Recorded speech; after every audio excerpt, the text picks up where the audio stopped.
नमस्कार प्रिय विद्यार्थियों, बीए पार्ट फर्स्ट ईयर के विद्यार्थियों के लिए आज हम प्रथम प्रश्न पत्र के में से काव्य प्रभाष नाम की पुस्तक में पहले जो आपके कवि हैं कबीरदास जी के बारे में पढ़ते हैं। सामान्य ज्ञान के लिए मैं विद्यार्थी को बता देना चाहती हूँ कि हिंदी साहित्य के इतिहास को कि साहित्य के विद्यार्थी होने के नाते आपको ये पता होना चाहिए कि हिंदी साहित्य के इतिहास को 4 भागों में विभक्त किया गया है। पहला है आदिकाल, दूसरा है भक्तिकाल, तीसरा रीतिकाल और चौथा आधुनिक काल। तो आदिकाल के बाद भक्तिकाल का प्रादुर्भाव होता है। तो भक्तिकाल में भक्ति की 2 धाराएं प्रचलित थी, राम भक्ति शाखा और कृष्ण भक्ति शाखा। और राम भक्ति शाखा में भी निर्गुण को मानने वाले और सगुण को मानने वाले। तो हाँ, आज हम कबीरदास जी के बारे में पढ़ते हैं कि कबीरदास जी जो है मध्यकाल के यानी कि भक्ति काल के कवियों में कबीरदास जी का जो स्थान है वो बहुत ही अद्वितीय स्थान है। कबीर को एक समाज सुधारक के रूप में, एक संत के रूप में, एक क्रांतिकारी के रूप में हम जानते हैं।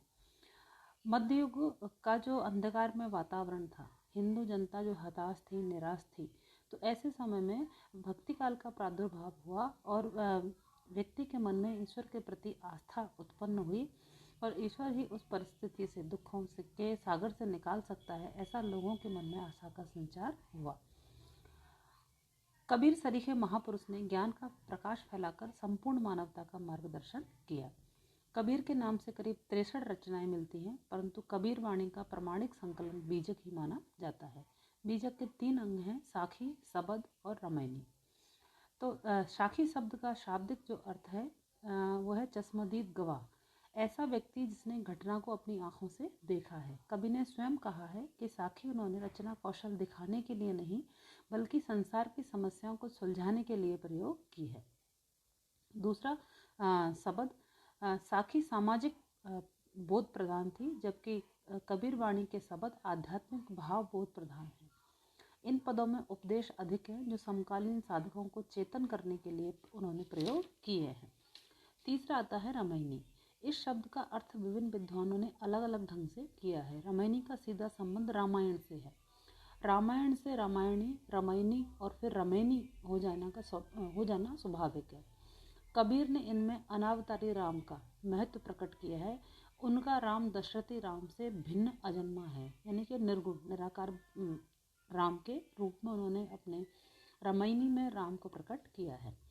कबीर के समय का समाज विसंखलित समाज था। कबीर ने उस समाज को समग्र देखा, समझा, इसका प्रभाव उनकी चेतना पर पड़ा और इसी कारण उन्होंने अपनी रचनाओं में प्रखर एवं ओजस्वी भाषा में सामाजिक व्यवस्था पर व्यंग कर उनके सुधार का मार्ग प्रशस्त किया है।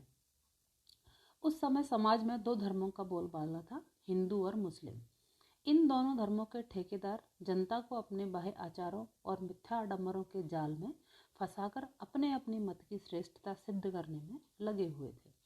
इसके कारण समाज में ईर्ष्या, द्वेष, वैमनस्य, धार्मिक अव्यवस्था बढ़ गई और समाज विनाश की ओर अग्रसर हुआ। ऐसे में कबीर का प्रादुर्भाव हुआ और उन्होंने समाज से कुरीतियों और कुप्रथाओं को दूर करने का दृढ़ संकल्प लिया। कबीर कहते हैं कि दिन का रोजा रखत हो, राति हनत हो गाय, यह तो खून बह बंदगी, क्यों कर खुशी खुदाए। कबीर ने समाज के लोगों को जाति पाति के बंधनों से मुक्त होने को कहा। जाति पाति पूछे नहीं कोय, हरि को भजई सो हरि का होए। कबीर ने हिंदू और मुस्लिम दोनों के मिथ्या आडंबरों पर तीखा व्यंग किया। धर्म में प्रचलित कुरीतियों पर, धर्म के माध्यम से लोगों को दिशा भ्रमित करने पर और मिथ्या आडंबरों पर उन्होंने व्यंग किया।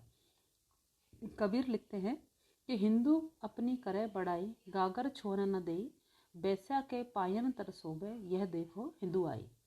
मुसलमान के पीर औलिया मुर्गी मुर्गा खाई, खाला केरी बेटी ब्याह, गरही में करे सगाई। कबीर ने मानव को झूठे संन्यास त्याग कर सहज जीवन जीने का उन्होंने उपदेश दिया। वो लिखते हैं कि तन को जोगी सब करे, मन को बिरला कोई, सब विधि सहज ही पाइए, जे मन जोगी हुए। कबीर ने अपनी रचनाओं में निर्गुण राम में अपनी आस्था व्यक्त की और ईश्वर को घट घट व्यापक बताया है। इस घट अंतर अनहद गरजे, इसी में उठत पुहारा, कहत कबीर सुनो भाई साधो, इसी में साईं हमारा। कबीर रहस्यवादी कवि हैं। आध्यात्मिक अनुभूतियों की रसमयी अभिव्यक्ति का नाम रहस्यवाद और इस कोटि की अभिव्यक्ति चरम सौंदर्य कबीर के काव्य में मिलता है। जल में कुंभ, कुंभ में जल है, बाहर भीतर पानी, फोटा कुंभ जल ही समाना, यह तत्व कहो ज्ञानी। कबीर काव्य में गृहिणी आत्मा अपने प्रियतम के विरह में जल रही है। कबीर की दृष्टि में साधक सांसारिक सुख उपभोग में नहीं बल्कि रुदन हाहाकार प्रधान विरह से ही प्रियतम की प्राप्ति कर सकता है। तो कबीर अपनी काव्य में आत्मा को विरहिणी के रूप में और प्रियतम को आत्मा को तो विरहिणी के रूप में चित्रित करते हैं। आत्मा स्त्री है और परमात्मा पुरुष है जो उसको प्राप्त करने की इच्छुक है। कबीर ये मानते हैं कि कोई साधना करने वाला साधक है, यदि वो सांसारिक सुखों में लिप्त है तो वो उस ईश्वर को प्राप्त नहीं कर सकता, कि जब तक उस आत्मा को उसका विरह नहीं होगा, प्रियतम का विरह नहीं होगा, तब तक वो उसको प्राप्त करने के लिए प्रयास भी नहीं करेगी।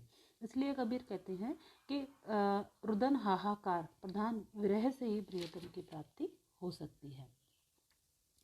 वो लिखते हैं कि हंस हंस कंत न पाइए, जिन पाया तिनि रोए।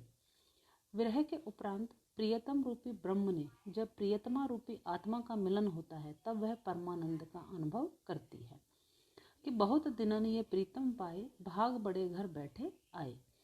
कबीर काव्य में उलटवासियों का प्रयोग भी मिलता है। कबीर का जो साहित्य है, पहला बीजक के रूप में, दूसरा शब्द के रूप में, तीसरा रामायणी के रूप में, और उनके काव्य में उलटवासी का प्रयोग भी मिलता है। इसके अतिरिक्त कबीर ने हठयोग, सुरति, निरति आदि का भी वर्णन किया है। कबीर का अपनी भाषा पर जबरदस्त अधिकार था। वह वाणी के डिक्टेटर थे। उनकी वाणी गागर में सागर के समान है। इस विषय में आचार्य हजारी प्रसाद द्विवेदी लिखते हैं कि हिंदी साहित्य के हजारों वर्षों के इतिहास में कबीर जैसा व्यक्तित्व लेकर कोई लेखक उत्पन्न नहीं हुआ। उनकी मस्ती, फक्कड़पना स्वभाव और सबको झाड़ फटकार कर चल देने वाले तेज ने कबीर को हिंदी साहित्य का अद्वितीय व्यक्ति बना दिया है। कबीर क्रांतिकारी व्यक्तित्व को लिए हुए क्रांतिकारी विचारों के साथ मध्य युग में अवतरित हुए, जिनका प्रादुर्भाव मध्य युग की ऐतिहासिक घटना है। कबीर का जो जन्म लेना है या कबीर का प्रादुर्भाव मध्य युग की एक ऐतिहासिक घटना है जो हिंदी साहित्य के इतिहास में अपना महत्वपूर्ण स्थान रखती है। आगे विद्यार्थियों, हम इसी क्रम में आगे बढ़ेंगे अगले वीडियो में। धन्यवाद।